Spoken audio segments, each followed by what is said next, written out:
우리는 계속해서 엘리야에 대하여 살펴보고 있습니다. 엘리야가 이제 그 사역을 정리할 말년기에 접어들었습니다. 이때 아합왕은 참 세상적으로 말하면 잘 나갈 때 아주 기세가 뻗쳐 나갈 때입니다. 20장을 보면요, 20장을 보면 아합왕이 아람왕 베나닷, 아람왕, 지금의 아람은 시리아죠. 지금의 시리아. 아람왕 베나닷이 쳐들어왔을 때 그를 참 어려운 싸움이었지만 그걸 베나닷을 물리치고 마침내 이스라엘의 공력을 높이 신장할 그런 무렵입니다. 하나님께서 때로는 이런 악인들에게도 승리를 주십니다. 세상적으로 번영을 주시는 겁니다. 아합왕은 이때 마음이 참 한껏 교만해졌습니다. 내가 전쟁에서도 승리했으니까 내 나라는 영원할 것이다, 무궁할 것이다, 그렇게 생각을 하였습니다. 그리고 21장에는 그 유명한 나봇의 포도원 사건이 나옵니다. 나봇의 포도원 사건. 이 아합왕이 우쭐해진 김에 자기의 아마 궁궐을 좀 크게 확장하려고 했던 것 같습니다. 그 궁궐 옆에 나봇이라는 사람의 포도원이 있습니다. 포도원이 참 저걸 딱 합쳐 놓으면 아주 궁궐이 멋지게 될 것 같아요. 멋지게 아주 근사한 모양이 나올 것 같아요. 그래서 나봇에게 그 땅을 내게 팔아라. 원래 이스라엘 땅은 조상으로부터 물려받은 땅은 팔지 못하도록 되어 있습니다. 팔린 땅도 7년 뭐라 그러죠? 7년째 7년째는 뭐라 그러죠? 안식년. 그 다음에 50년째는 희년. 7년 안식년이나 희년 때는 반드시 물려주도록 그렇게 되어 있습니다. 그러니까 이스라엘 땅은 영구히 못 팔게 되어 있는 겁니다. 참 좋은 토지재료이죠. 그렇게 함으로써 빈부격차가 발생하지 않도록 하나님께서 그렇게 배려하신 겁니다. 그런데 이 아합왕이 그 하나님의 율법을 어기고 그 땅을 내게 팔아라. 네가 원하면 내가 돈으로 줄 것이고, 또 원하면은 네가 적절한 땅을 찍으면 내가 그것을 내게 주겠다. 그렇게 제안을 합니다. 세상적으로 보면 그렇게 나쁜 제안은 아닌 것 같습니다. 그러나 나봇이라는 사람은 요즘 말로 하면 좀 미련한 사람이에요. 원칙주의자. 내가 조상으로부터 받은 땅은 절대로 왕이라고 할지라도 참 줄 수가 없습니다. 신앙적으로 보면 참 강단이 있는 사람이죠. 강단이 있는 사람. 하나님의 법을 지켜야 합니다. 내가 아무리 왕이라도 우리 조상대로 물러온 땅은 줄 수가 없습니다. 그러니까 참 아합이 어떻게 했다 그랬죠?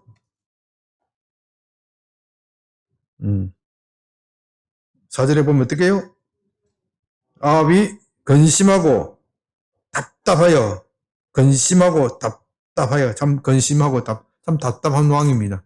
뭐 이런 일로 근심하고 답답하다니 참 답답한 왕이죠. 아마 자존심이 무척 상했던 것 같습니다. 그런데 또 보면은 근심하고 답답하여 광공으로 돌아가 침상에 누워 얼굴을 돌리고 식사를 아니하였다 하는 거, 사람이 또 소심한 것 같아요. 사람이 소심한 게 좀 우유부단하기도 하고, 빼앗고 싶고 그냥 힘으로 확 빼앗고 싶은데, 그러다가는 사람들이 반발을 할 것 같고, 왕이라고 할지라도 하나님의 율법을 어떻게 어길 수 있느냐. 비록 이스라엘이 우상 숭배를 하더라도 하나님에 대한 신앙을 완전히 버린 것은 아닙니다. 그렇기 때문에 왕이라고 할지라도 그의 권력을 이용하여 남의 재산을 빼앗으면은 민심이 쏟아내질 것 같아요. 걱정이 되는 거예요. 그러니까 근심하고 답답하여 침상에 누워 얼굴을 돌리고 식사도 안 한다. 뭐 어린아이도 아니고 말이죠.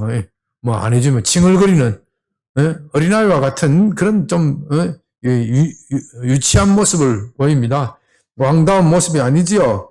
그러니까 참 이세벨이 이런 이 왕비가 나타나서 무엇 때문에 그렇게 끙끙 앓고 계시냐? 무엇 때문에 밥도 먹지 않고 있느냐? 내게 이야기해보라.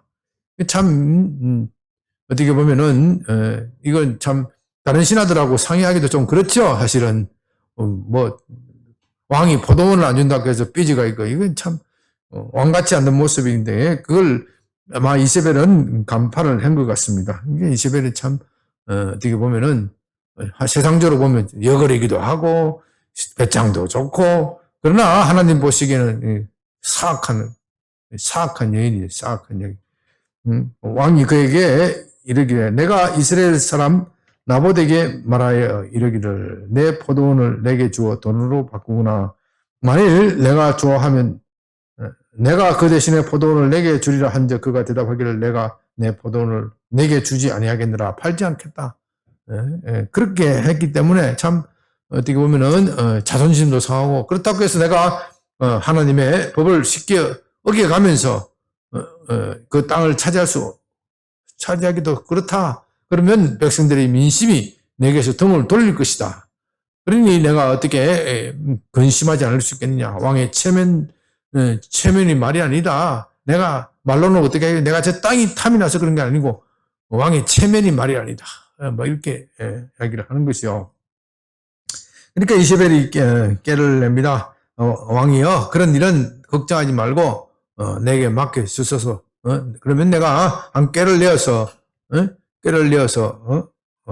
그 포도원을 당신이 차지할 수 있도록 그렇게 해주겠습니다. 즐겁게 식사하시고 마음 편하게 하셔서 그래서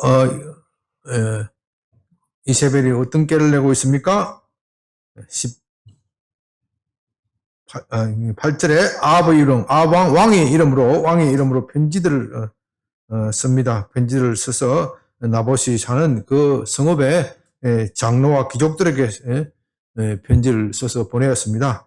그게 편지에 한마디로 말하면은 나봇을 반역죄로 몰아서 신성모독죄로 몰아서 죽이라는 겁니다.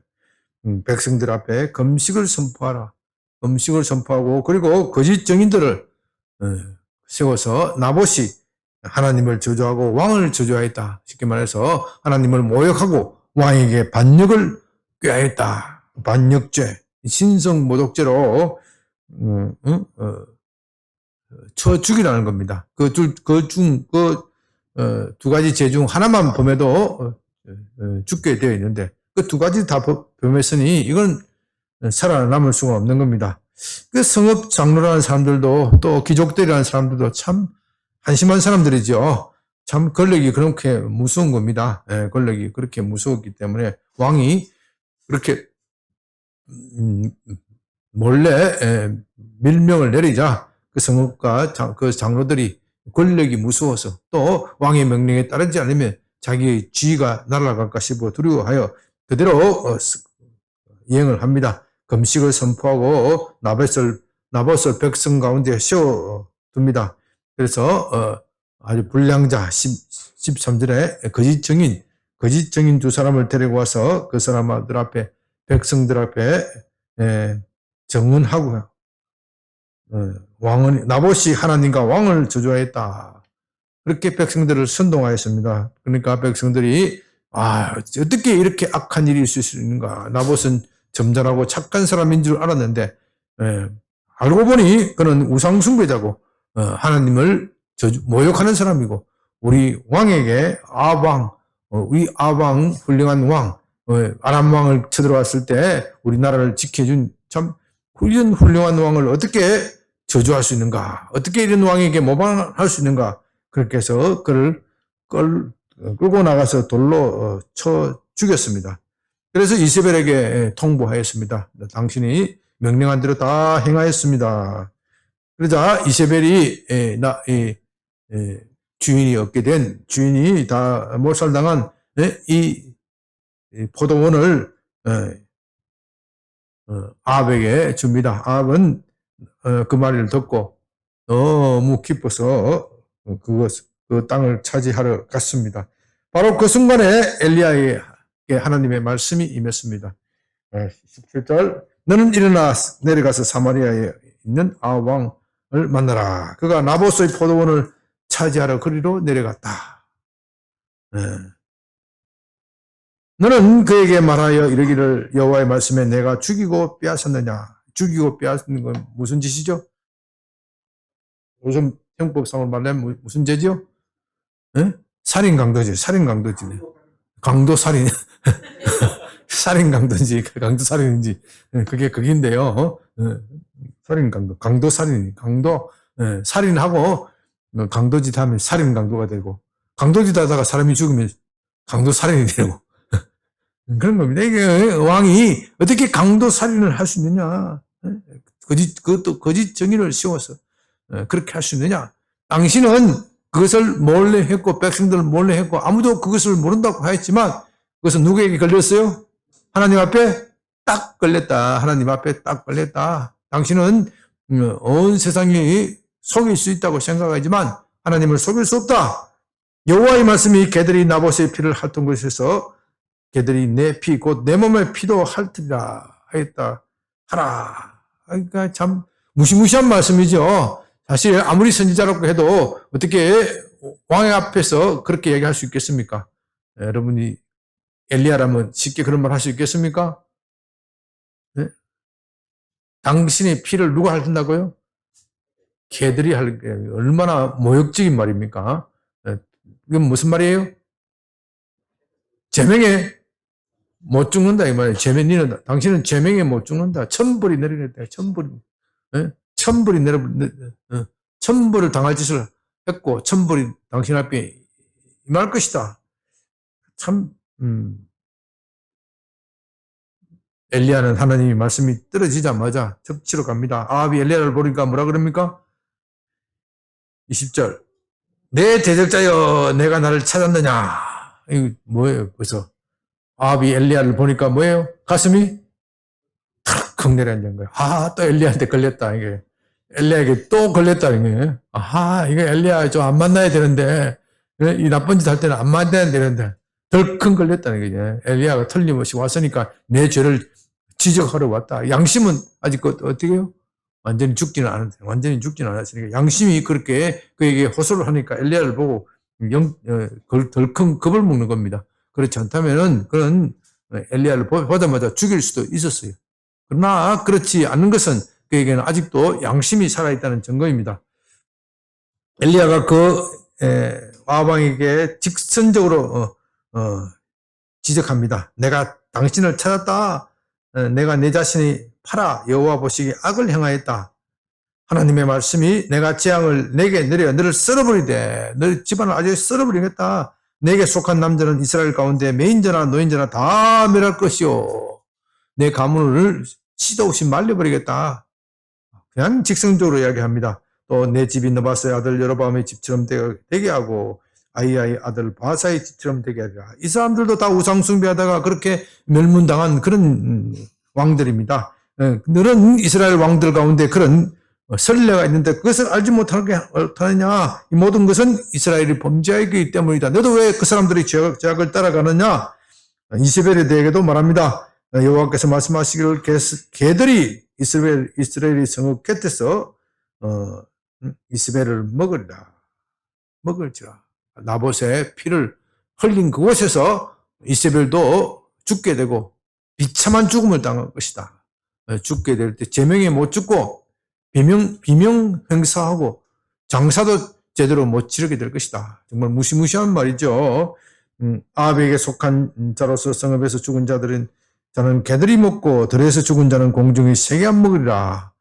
예로부터 아합과 같이 그 자신을 팔아 여호와 앞에서 악을 행한 자가 없으면 그의 아내 이세벨이 충동하였습니다. 그가 여호와께서 이스라엘 자손 앞에서 쫓아내신 아모리 사람의 모든 행함과 같이 우상에게 복종하며 심히 가증하게 행하였더라. 정말 아합 왕처럼 이스라엘 왕 중에서 정말 우상에게 팔린 왕도 참 드뭅니다. 많은 역대 이스라엘 왕들이 우상 숭배를 하였지만 아합의 왕에 대해서 특별히 지적하고 있는 것은 아합은 하나님의 능력을 많이 체험하였기 때문입니다. 그렇고도 회개치 않느냐 이런 뜻입니다. 엘리야가 갈멜산에서 거짓 선지자 바알 선지자 450명, 아세라 선지자 400명, 850명과 대적을 할 때 하늘에서 불이 내리는 기적을 보았고 3년 엘리야의 말에 의해서 3년 동안 하늘이 닫혔다가 또 그 닫힌 하늘이 열려서 비가 오는 그런 기적을 체험한 왕입니다. 네가 이런 많은 기적을 살아계신 하나님의 기적을 보고서도 또 하나님을 대적하느냐? 하나님의 말씀에 순종하지 않느냐? 그러니까 는 정말 이스라엘의 모든 왕보다도 더 악한 왕이다. 실제로 이것은요, 아합 왕이 가장 악한 짓을 했다 이런 것보다는 그렇게 하나님을 체험한 사람으로서 다른 왕들은 하나님의 왕을 하나님의 능력과 기적을 체험할 기회가 없다고 해서 그렇다고 하지만 너는 그렇게 하나님의 능력과 기적을 체험하였으면 어떻게 하나님께 돌아서지 않을 수 있느냐. 너 같은 인종은 정말 특이한 인종이다. 이런 뜻이죠. 이런 뜻이죠. 27절이 참 중요합니다. 아합이 이 모든 말씀을 들을 때 그의 옷을 찢고 굵은 배로 몸을 동이고 금식하고 굵은 배에 누우며 또 풀이 죽어 다니더라. 참 아합은 이렇게 악한 왕입니다. 그래도 그에게 마지막 양심은 살아 있었습니다. 그 말씀을 들을 때, 야, 엘리야가 누구냐? 엘리야가 말했을 때 하늘에서 불이 내리고 하나님의 임재가 임하고, 하나님의 임재가 임하고, 그런 엄청난 사람이 아니냐? 정말 그의 말이 그대로 실현된다면 어떻게 돼요? 자기 집안은 멸문당할 것이다. 자기 집안은 멸문당할 것이다. 너무나도 무섭고 두려움에 떨었습니다. 참 이것도 기적이에요, 그죠? 참 이 엘리야도 기적이지만 아합도 기적의 사람이에요. 그렇게 능력을 베풀어도 회개치 않던 사람이 어느 날 갑자기 이 한 말씀에서 돌아서 버려. 마음에 하나님의 두려움이 임한 겁니다. 마음에 하나님의 두려움이 있어요. 27절 그의 옷을 찢고 붉은 배로 몸을 동이고 금식하고 굵은 배에 누우며 또 풀이 죽어 다니더라. 불과 조금 전만 해도 엘리야를 만나기 전만 하더라도 그는 당당하였습니다. 내가 북쪽에 있는 당시 강대국 아람을 다 쳐부수고 이스라엘을 굳게 세운 왕이다. 이스라엘 왕에 나 같은 왕이 어디 있느냐? 그렇게 당당하게 다니던 왕입니다. 심지어 나봇의 포도원도 자기 권력과 힘으로 다 빼앗아버린 그런 정말 나처럼 힘이 센 사람이 어디 있느냐? 나처럼 또 뭐가 자랑거리예요? 아방의 자랑거리? 나처럼 잘난 마누라를 데리고 사는 사람이 어디 있느냐? 그렇게 기세등등하던 사람이 갑자기 이 엘리야의 말에 꼬꾸라져 버립니다. 이것도 참 기적이에요. 그것 기적이고 28절 여호와의 말씀이 디셉 사람 엘리야에게 임하여 이르시되 아합이 내 앞에서 겸비함을 내가 보느냐? 그가 내 앞에서 겸비함으로 내가 재앙을 저의 시대에는 내리지 아니하고 그의 아들의 시대에야 그의 집에 재앙을 내리라 하셨느니라.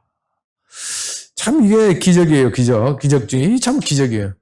그렇게 하나님께서 이 악한 아합이라는 왕이라고 할지라도 그 가문이 멸망당하는 것을 원치 않으십니다.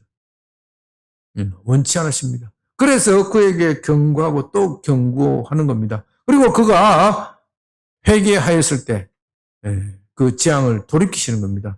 참으로 안타까운 것은 이 아합의 회개는 근본적인 회개가 아니라 일시적인 회개라는 거예요. 일시적인 회개. 근본적인 회개가 아니라 일시적인 회개. 하나님의 재앙이 너무나도 무섭고 두려우니까 그것을 일시적으로는 내가 잘못했다고 뉘우치는 것이지만 그의 마음 근본에는 변화됨이 없어요. 근본에는 변화됨이. 그래서 이 아합도 기적의 사람이야. 어떻게 이렇게 하고 있어도 완악한 인간을 보면 정말 기적의 사람들이 있어. 그렇게 하나님이 은혜와 능력을 퍼부어줘도 회개치 않는 사람이 있어요. 이 세상에는. 회개치 않는 사람이 있어요. 그러나 우리가 본문에서 봐야 될 것은 아합이 그렇게 악한 짓을 했을지라도 하나님께서는 그가 돌이키를 원하신다. 그가 돌이키는 기색이라도 보이니까 본문 말씀 저는 늘 보면 은혜를 받아요. 그가 돌이키는 기색이라도 보이니까 하나님은 너무나도 반갑고 고마워서 그래 하면서 안아주는 그 모습이 보이지 않습니까? 정말로 아합은 아무리 생각해봐도 용서받을 가치가 없는 사람이에요. 너무나도 악한 짓을 많이 했고 우상 숭배를 너무나도 많이 하였고 심지어 살인 강도, 강도 살인인지 모르지만 살인 강도까지 저지른 정말 나쁜 왕입니다. 여러분 이 살인 강도의 죄는요 매우 심각합니다. 왜 심각하냐면은 그 나라의 법정을 짓밟았기 때문에. 법정을 짓밟았기 때문에. 아방이 나봇이 그것을 가로채기 위해서 무엇을 세웠어요? 첫째는 누구를 협박했어요? 요즘 말하면 판사와 검사들을 협박했어요. 그렇죠? 판사와 검사들을 협박해. 네 나한테 협조 안 하면 어떻게 돼요? 죽여버리겠다는 거예요. 두 번째는 뭐예요? 무엇을 세웠어요? 거짓 증인을 세웠어요. 그 재판을 완전히 짓밟는 악한 짓입니다. 사법부를 완전히 짓밟는 악한 짓이에요. 이런 악한 짓을 한 왕, 어떻게 살아남을 수 있겠습니까? 그러나 아왕이라도 하나님께 회개하는 기색이라도 보이면 그를 용서해 주겠다는 겁니다. 얼마나 참 자비롭고 은혜로우신 하나님이십니까? 하나님, 우리 하나님은 인내가 많으십니다. 그의 아들의 시대에 내리지 않겠다. 실제로 아왕의 재앙은 이 재앙은 그의 시대에는 내리지 않습니다. 그의 아들에게 그 재앙이 내려가는 거죠. 아들 시대에 반역을 하고 그의 가문은 멸망당하는 겁니다. 그 아들이 만일에 이 기사를 아들이 알았을 것이 아니겠습니까? 그 아들이 그 기사를 알고 아들이 회개를 했으면 어떻게 했겠어요? 아들이 그 회개를 했으면 어떻게 했겠어요? 하나님이 그 아들에게 재앙을 내렸겠습니까? 네? 또 연장이죠. 하나님께서 우리에게 재앙을 선포하고 벌을 내리기로 선포하실 때는 그것이 반드시 이루어진다. 거기에 초점이 있는 것이 아니라 너희가 뭐를 해놨고요? 반드시 회개하고 그 재앙을 받지 않으면 좋겠다. 그 하나님의 뜻이 내포되어 있는 겁니다. 저는 기사를 읽을 때 늘 이대목에 와서 참 은혜를 받습니다. 아가 같은 악한 왕도 회개하면 하나님께서 용서해 주시고 심판도 연기해 주시는 하나님. 놀랍지 않습니까? 참 놀랐습니다. 우리가 이 말씀을 우리 삶 속에 좀 적용했으면 좋겠습니다. 하나님은 우리가 우리의 잘못을 돌이키고 회개하기를 원하십니다. 우리 대한민국 한국교회 너무나도 하나님의 마음을 참 아프게 하였습니다. 지난 코로나를 겪으면서 정말 하나님의 마음을 아프게 하였습니다. 어떻게 참 우리가 하나님께 드리는 예배를 그렇게 소홀히 하고 그 결과로 이 교회가 지금 엄청난 재앙을 당하고 있는 겁니다. 한국교회 지금 코로나 시대가 지나가고 이렇게 예배가 다 정상적으로 들을 수 있게 되었지만 아직도 교회의 절반도 회복하지 못한 교회가 수두룩하게 많이 있습니다. 정말 재앙을 당하고 있는 겁니다. 그래도 우리 교회는 참 오히려 코로나 시대를 지나면서 더 부흥하게 하신 것은 참 감사한 일이지만 그 감사한 것에 그칠 일이 아닙니다. 우리나라 한국교회 전체가 정말로 위험한 시대에 있습니다. 하나님께서 그 악한 아방이라도 돌이키면 그 재앙을 연기해 주시겠다. 실제로 나중에 아하방은 전쟁에서 나가서 죽죠. 전쟁에서 나가서 죽는 것은 어떻게 보면 참 불행한 것이긴 하지만 또 어떻게 해요? 왕이 전쟁에 나가서 죽으면 어떻게 해요? 예? 영웅이 되는 거예요. 왕은 전쟁에서 나가 죽으면 뭐가 돼요? 영웅이 되는 거예요, 영웅이. 예? 예? 예? 예. 한편으로는 그가 회개하였기 때문에 하나님은 한편으로는 아방에 대한 처벌을 하시면서도 그가 죽을 때 비참한 죽음을 당하지 않도록 그렇게 또 배려해 주십니다. 그리고 또 아방이 죽은 시체는 아방의 죽을 때 흘린 피는 그 변기를 씻다가 보니까 어떻게 돼요? 개들이 그 물을 먹었어요. 하나님의 말씀은 그대로 실현되면서도 아방이 철저하게 회개해서 아마 이것까지도 시행 안 하셨을 거예요. 아방이 적당히 회개하니까 어떻게 해요? 하나님도 적당히 심판을 연기하는 거예요. 그러니까 한국교회의 어떤 근본적인 회개가 필요한 때입니다. 우리 한국교회가 정말로 코로나 시대를 지나가면서 우리의 믿음이 시험을 당하겠고 예배가 중요하냐 우리의 건강이 중요하냐 그런 도전도 받았습니다. 정말 우리가 하나님께 드리는 예배가 정말로 소중하게 여겼는지 제 말씀은 코로나 방역수칙을 다 무시하고 예배를 드리라 그런 뜻은 아니라는 것을 여러분들이 잘 아실 것입니다. 더 이상 반복하지 않겠습니다. 그러나 우리가 많은 경우에 하나님께 드리는 예배를 소홀히 여긴 것은 참 코로나 시대 때 반드시 반성하고 짚고 넘어가야 할 문제입니다.